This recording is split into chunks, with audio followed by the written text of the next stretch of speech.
আজ বানাবো ম্যাঙ্গো মালাই ব্রেড। এরকম সাইজের দুটো হিমসাগর আম নিয়ে নিয়েছি। আপনারাও হিমসাগর আমটাই নেওয়ার চেষ্টা করবেন, কেননা আমটা খুব মিষ্টি থাকে। একে একে আম দুটো এভাবে কেটে নিচ্ছি। এইভাবে কেটে নেবেন, সহজভাবে খুলে নেওয়া যাবে।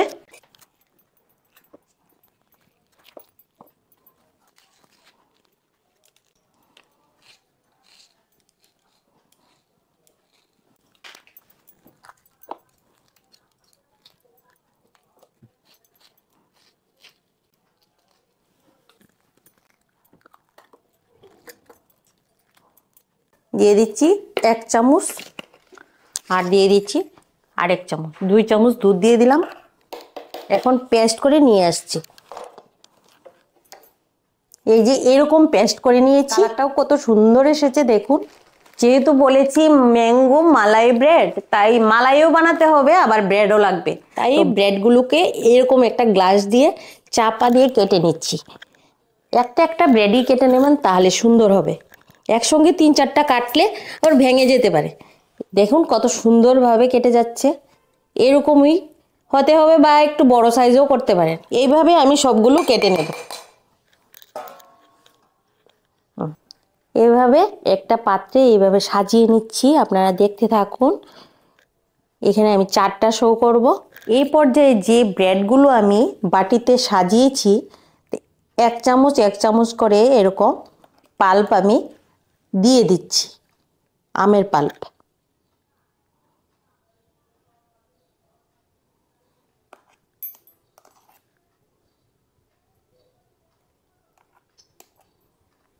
এখন আমি 4টে বানিয়ে দেখাচ্ছি। এখন একে একে সুন্দরভাবে একটা ব্রেডের উপর আরেকটা ব্রেড রেখে দেব।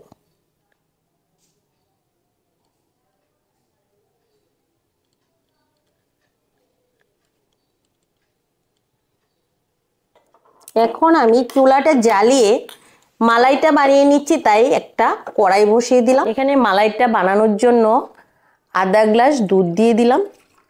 আপনারা কম বেশি বানাতে পারেন। এখানে দিয়ে দিচ্ছি 2 চামচ গুঁড়া দুধ, ভালোভাবে মিশিয়ে নিতে হবে। দিয়ে দিচ্ছি এলাচি,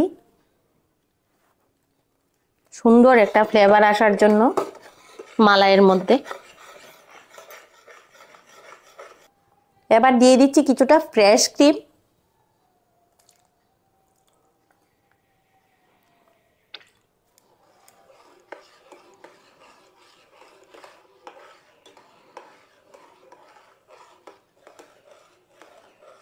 এখন দিয়ে দিচ্ছি কনডেন্সড মিল্ক।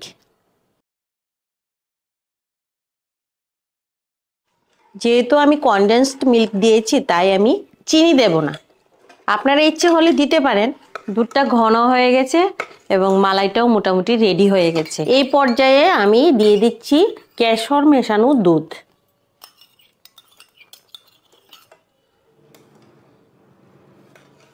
এখন আমি চুলাটা অফ করে দিচ্ছি। মালাইটা একেবারে রেডি। মালাইটা অবশ্যই ঠান্ডা করে নিতে হবে।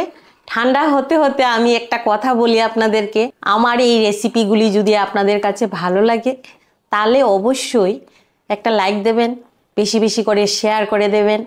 নয়তো আমার তো মোটিভেট আসে না ভিডিও বানানোর ভালো ভালো।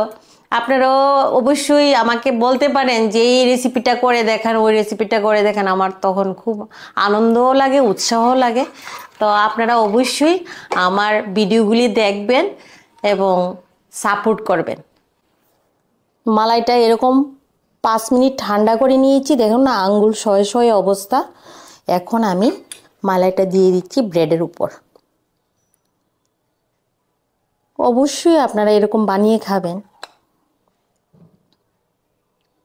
আমের সিজন থাকতে থাকতে।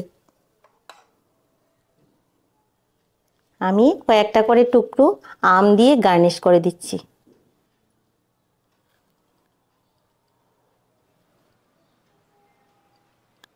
বানানোর পর লোভ সামলাতে পারছি না, তাই আমি একটু খেয়ে দেখাচ্ছি।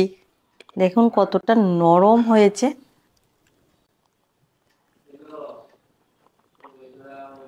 দারুণ দারুণ।